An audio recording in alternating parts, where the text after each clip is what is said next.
One of the early problems in computing was, how do we represent textual data? We've got these binary bit fields, but we know that many of our problems involve textual characters such as letters and strings of numbers that aren't actually integers and things like this, and other punctuations and control characters, buttons we might want to press on our keyboard, all sorts of different characters we might want to encode. How is it that we can represent those in binary? So some folks got around a table and in the early 60s invented a standard called the American Standard Code for Information Interchange. And this has been one of the leading, most common standards used. It's what is built into C by default if you do nothing else.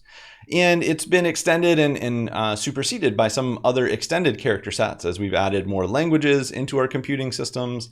As we've added things like emoji, we've needed more and more range for our characters to be able to represent. So we've needed to use bigger and bigger patterns.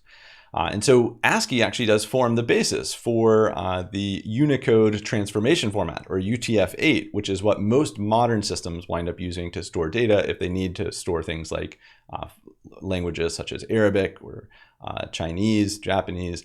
Many other character sets, including emoji, wind up using a more extended character set than ASCII can represent. But for learning how systems work, it helps to start with the simplest format, and that is ASCII. So let's take a look at what an ASCII encoding table looks like. And this one from Wikipedia represents one that you might have found in the earlier days of computing. And I actually really love it for the purposes of thinking about ASCII in a systems context, because it gives you some really interesting information about its binary encoding and its hexadecimal encoding through a sort of sideways way. And we'll talk about that in just a moment. The first thing you should know about ASCII is that there are only 128 possible characters you can represent. That means one ASCII character only uses 7 bits. It doesn't use all 8 bits of a byte.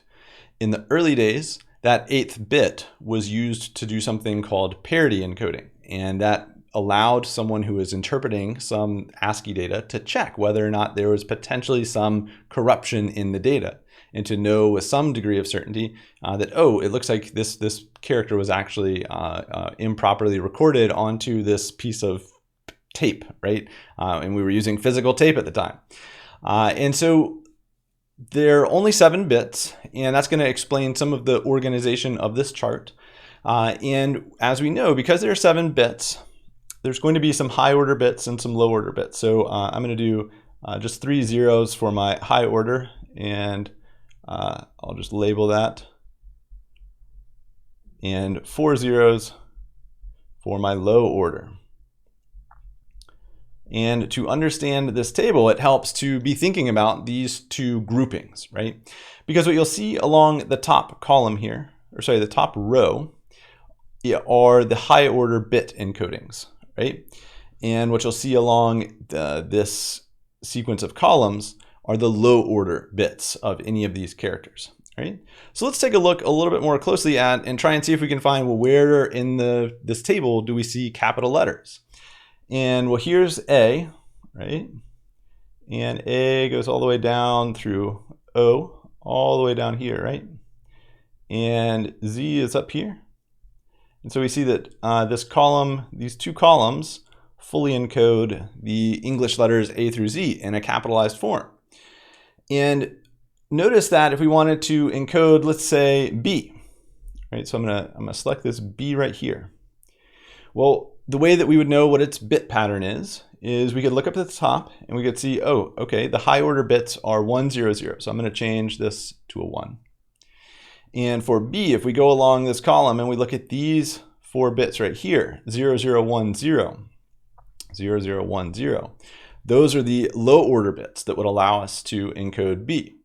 And so just like a multiplication table, we can trace our way back out to see what were the elements that went into making this. And this allows us to see what our bits are, right? You'll notice that in these columns for bits, they are 1 indexing their bits. So they're not starting with B0, they're starting with B1. And so if we were thinking about, well, could we label our bits up above, this per the table would be B1, B2, B3, and B4, all right?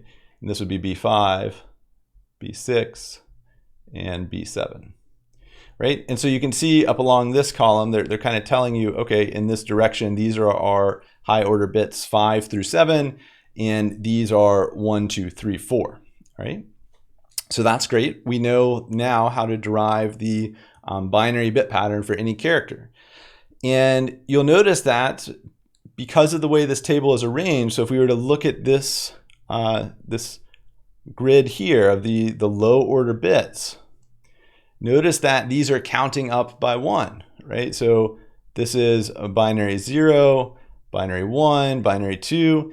And what we're seeing in this column is the base 10 representation of those low order bits, right? 0, 1, 2, 3, 4, 5, 6, 7, 8 through 15.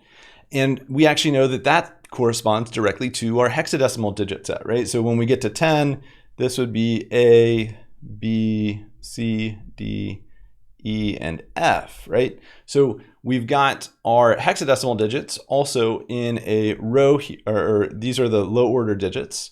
And similarly for the high order, we've got 0 through 7.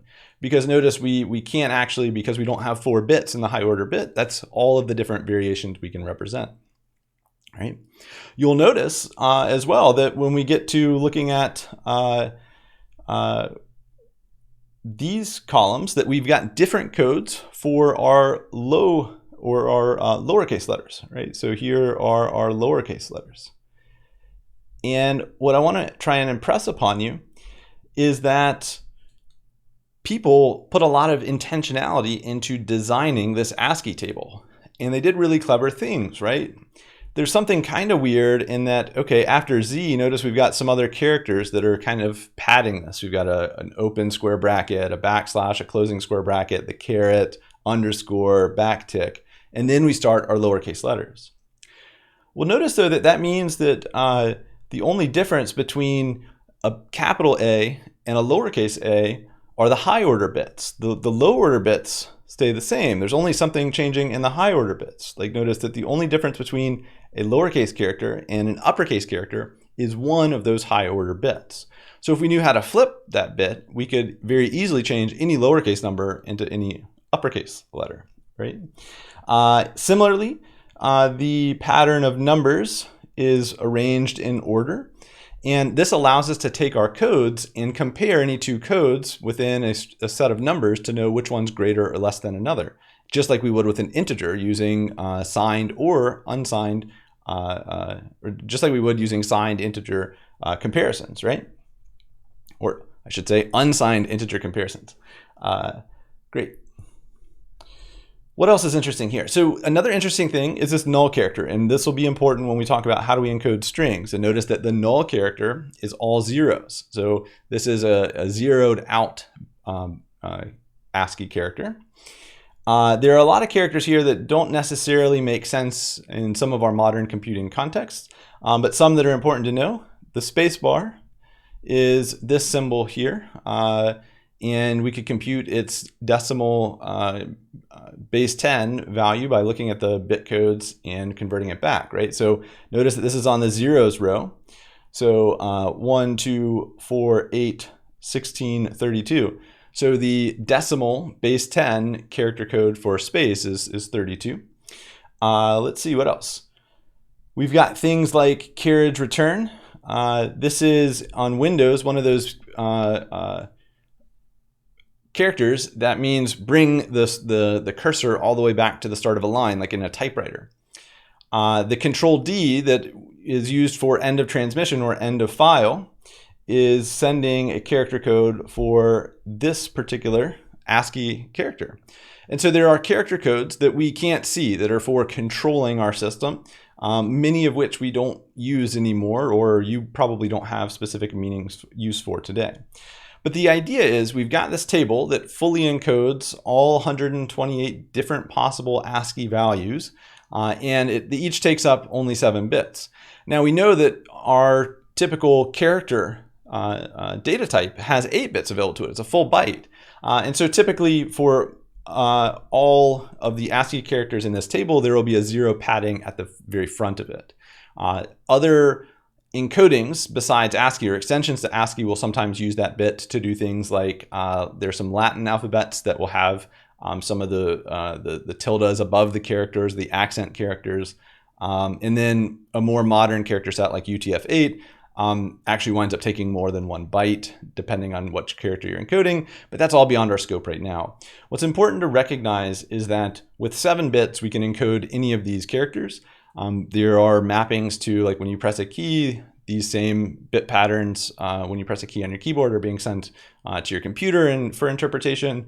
When we're reading textual data off of our hard drive, these are going to be the codes that we see. And when we're encoding C literal strings in our programs, they're going to have these ASCII character codes as well. All right.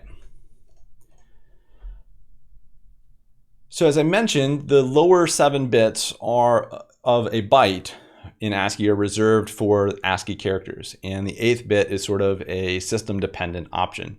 And so, as I mentioned, one of the early uses of this was for parity encoding. And there's a way of using that bit to check, is there an even or odd number of 1s in the other 7 bits? And it would be a 1 or a 0 depending on even or odd. And in doing so, you could then check and see, well, if there wasn't actually an even, then one of our bits must have gotten corrupted. And this is something that you'll be doing, and something that you'll be implementing a variation on this parity encoding scheme in a problem set coming up, which is really fun. When we think about how strings are represented in C, we think of them as null terminated. And we mentioned the null ASCII character earlier. It's the character code with a bit pattern of all zeros, or it corresponds to the unsigned integer 0 and the signed integer 0. And they're character arrays, right? And the null character is always going to come at the very end of our string, and it counts as one of the characters in your string, right? So the length of any of your strings is going to be 1 plus the number of characters that you typically write in say a literal, or that you need to be able to store for something that the user gives you. And we've got to be very careful about this, because many functions in C are depending on that null character at the very end, which you might call a sentinel character, because it tells you once you've reached the end of some string of data. And if it's not there, your functions might continue reading into memory it shouldn't. And this is actually a very common security concern called a buffer overflow concern. Right? The only memory representation of a string in C for a true C string, without inventing your own library or using somebody else's, is this character array. So the only way you know how long it is by counting the characters that are in it and waiting until you get to the null terminating character. Right? And so that's so getting the length of a string, unless you've cached that value somewhere, is going to be a linear order function in order to move through in a linear search looking for that null terminating character. When we store our strings in C, and when you use a literal that's assigned to, like you set up a character array variable and you assign a string literal to it, that character array is going to be referencing the address of the very first character in your string.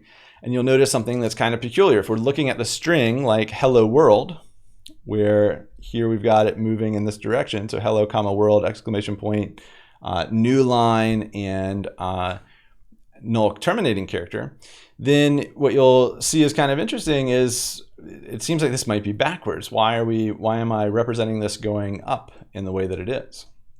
Well, getting comfortable with how our data is going to be spatially aligned and organized in our memory and in our function call frames is one of the challenges of system programming. And anytime you're working with a variable in C, that variable is actually holding a reference to the address of the first byte of that data in memory. And by first byte, I mean the byte with the lowest address. So remember, each byte in our system's memory is going to have a numerically ordered address. And we know that some variable types or some data types are going to take multiple bytes in memory. Like a uint64 is going to take 8 bytes in memory. So when you ask for what's the address of a uint64, it's going to be whatever the lowest number address of that object in memory is, right? So arrays are the same way. And so array index 0, its memory address is going to be the lowest possible address in that span of an array of characters in memory, right? And why is this? Well, we're going to spend a lot of time looking at the actual arithmetic behind this, but it simplifies arithmetic. And the intuition, I'll show you in just a moment once we have this table up, right? So if we were to imagine, like I said, the string literal hello world, just like we're seeing here, with a new line character at the end, and notice there's no null terminating character in this string literal because the C programming language will add that to the end of our string literals on its own. Then if we imagined that we're gonna guess a location in memory, and these locations are actually two faded out, but I'm gonna write them in. So 0, 1, 2, 3, 4, 5, 6, 7, 8, 9, and then we're gonna go into hex code. So A, B, C, D, E, F, all right? So imagine these are the addresses, and by some stroke of luck, the first character in our character array that's storing this C string has a low order address that is 0, right? And you would imagine this is like some crazy string of characters above this, right? This might be like F, A, 3, 6, 7. You know, there's going to be like our addresses when we see that where we're working with addresses in memory. These numbers are significantly large when we're working in function frames. So there's going to be a lot before this, but let's just focus on the very first character and the low order address, which is all that's going to be changing here, which is this 0. And if we imagine that that is going to be what the C compiler decides, hey, this is where we're going to locate and store the first character in this character array. Why there's a simplification in arithmetic if we do this rather than store this at the highest address is now when someone asks for, well, give me, let's say my array name was A, give me array index 9. All we need to do is know that, okay, well, if the very first address started at 0, add 9 bytes to that, or 9 potential address locations to that, and that will give us the address of the array index 9, right? If these characters were bigger, like if we had 64-bit characters in here, we could multiply by the size of our each of our objects in order to do that arithmetic as well. And so remember, because subtraction winds up needing that extra step of inverting one of our bit patterns, for a computer to just straight do an addition is a simpler operation, and so we can very quickly figure out, well, what's the address of some character in this array if we store the lowest address, if we store the first index of the array in the lowest address in memory. And we'll see other places where this same type of trick in logic applies when we get to looking at pointers a little bit more specifically. Now, what I want to impress upon you is that we could have had this exact same arrangement of data in memory. If we think about what are the bit fields, and that's this contents in base 2 column. If we think about what are the actual contents in memory at each of these addresses, there are many different ways we could have allocated the same amount of space and stored this exact same data in C, right? We could have set up a character array with 16 characters in it and used the integer or the decimal in an unsigned bit pattern field. So we're using unsigned values here. We could have used these numbers, which correspond to, notice, like 72, 101, 108, 72, 101, 108, which are the same as the ASCII encodings for the characters that we're storing in a string, right? This is the same data, but one way we're interpreting these as base 10, another way we're interpreting these as ASCII values. Similarly, you could have done the same and achieved the same result using a uint 8. Remember, that's telling us 8 bits or a 1 byte unsigned integer with 16 elements in this array. And we're going off the slide here, but we could start out with the exact same thing. We can encode each of these unsigned integers as hexadecimal values, or each of those ASCII characters as hexadecimal values. And so ultimately, if we want to interpret an array of characters as 1 byte unsigned integers or as ASCII coded in characters, it's up to us, the program writer, and under the hood in memory, there's no difference whatsoever in the arrangement of bits in your computer's memory. It's entirely on us as programmers to decide how do we want to actually interpret this data in our programs. So this is a quick introduction to ASCII. And with that, I think you'll be able to begin working with textual data at the bit level, which will prepare us for a fun lab in doing parity encoding and some other encoding schemes with some textual data.